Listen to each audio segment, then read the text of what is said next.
അതിജീവതയെ അധിക്ഷേപിച്ചെന്ന കേസിൽ പ്രതി രാഹുൽ ഈശ്വറുമായി നടത്തിയ തെളിവെടുപ്പ് പൂർത്തിയായി. തിരുവനന്തപുരം പൗടിക്കോണത്തെ വീട്ടിൽ നിന്ന് രാഹുൽ ഈശ്വറിന്റെ ലാപ്ടോപ്പ് പിടിച്ചെടുത്തു. രാഹുൽ മാങ്കൂട്ടത്തലിനെ അനുകൂലിച്ച് ഇനിയും വീഡിയോകൾ ചെയ്യുമെന്ന് തെളിവെടുപ്പിനിടെ രാഹുൽ ഈശ്വർ പറഞ്ഞു.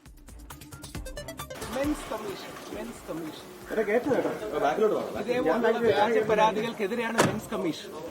നിങ്ങൾ മീഡിയക്കാർ ഈ പെൺകുട്ടിയുടെ ഫോട്ടോ പബ്ലിഷ് ചെയ്തു എന്ന് പറഞ്ഞാണ് കേസ്. വെറുതെ നിങ്ങൾ കയറി നോക്കുക ഫോട്ടോ പബ്ലിഷ് ചെയ്തിട്ടുണ്ടോ. ഈ പെൺകുട്ടിയുടെ ഇവിടെ കേൾക്കാൻ പറ്റുമോ, ഈ പെൺകുട്ടിയുടെ ഫോട്ടോ പബ്ലിഷ് ചെയ്തു എന്നുള്ളതാണ് കേസ്. ഫോട്ടോ പബ്ലിഷ് ചെയ്തു നിങ്ങൾ നോക്കിയാൽ മതി.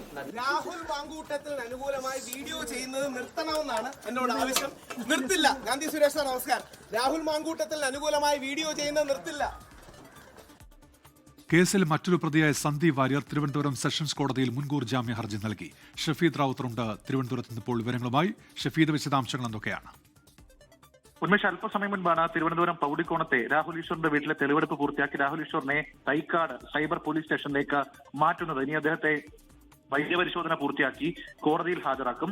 മാത്രവുമല്ല, അദ്ദേഹത്തിന് ഒരു പക്ഷേ കോടതിയിൽ നിന്ന് ജാമ്യം കിട്ടാം എന്നുള്ളതാണ് നമുക്ക് നിലവിൽ ലഭിക്കുന്ന വിവരം. ഇന്നലെ വൈകിട്ടോടുകൂടിയാണ് രാഹുൽ ഈശ്വറിന്റെ അറസ്റ്റ് പോലീസ് രേഖപ്പെടുത്തുന്നത്. അതായത് രാഹുൽ മാങ്കൂട്ടത്തിനെതിരെ പരാതി നൽകിയ യുവതിയെ സമൂഹ മാധ്യമങ്ങളടക്കം അധിക്ഷേപിക്കുകയും ഇരയുടെ വ്യക്തിവിവരങ്ങളടക്കം ഈ പുറത്തേക്ക് വെളിപ്പെടുത്തുന്ന തരത്തിലേക്കുള്ള ചില നീക്കങ്ങൾ നടത്തുകയും ചെയ്തു എന്നുള്ളതാണ് രാഹുൽ ഈശ്വറിനെതിരായിട്ടുള്ള കേസ്.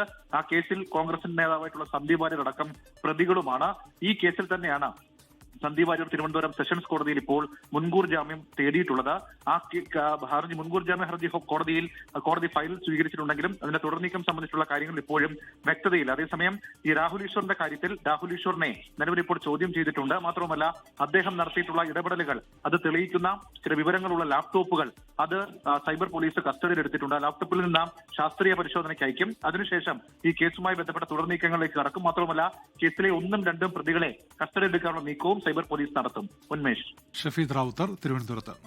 ലോകത്തെവിടെയായാലും ഏത് സമയത്തും 24 വാർത്തകളും ഓഗ്മെന്റഡ് റിയാലിറ്റി പാക്കേജുകളും എക്സ്പ്ലെയിനറുകളും വിശദമായി കാണാൻ ഞങ്ങളുടെ യൂട്യൂബ് ചാനൽ നിങ്ങൾക്ക് സബ്സ്ക്രൈബ് ചെയ്യാം.